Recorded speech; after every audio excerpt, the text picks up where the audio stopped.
la notion de aussi comme se remémorer.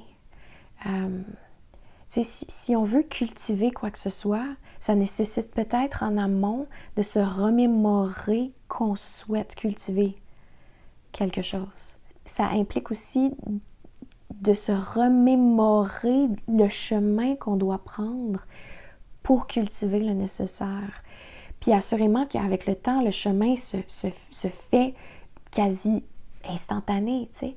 Mais il y a quand même, je pense, la place à smriti, à l'idée de se remémorer. On va voir aussi la notion de prendre forme et de venir à exister.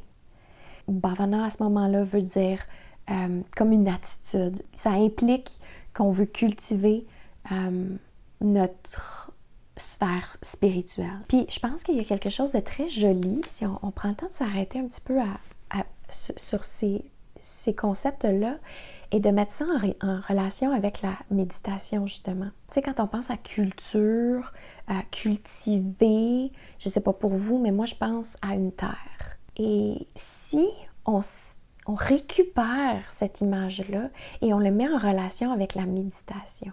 Puis c'est peut-être pas le cas pour vous, puis c'est super si c'est pas le cas, continuez votre beau travail. C'est fréquent de voir la méditation comme quelque chose de stérile, quelque chose de plate, c'est quelque chose de plat, quelque chose d'immobile, quelque chose qui est fixe et lent et long, que c'est un peu laborieux finalement, tu sais. Si on voit plutôt la méditation justement comme un processus de labourer quelque chose, de voir la méditation comme, oui, comme de la terre, comme étant sale, comme étant riche, comme étant humide, comme étant profond et aussi très stable, quoique, tu sais, meuble finalement, bien peut-être que ça va changer notre relation avec la méditation. Ça nous inspire aussi ou nous rappelle aussi l'idée que ça peut demander du temps, que oui, c'est en effet quelque chose qui se cultive, mais qu'à chaque fois qu'on remet les mains dans la terre, on se souvient.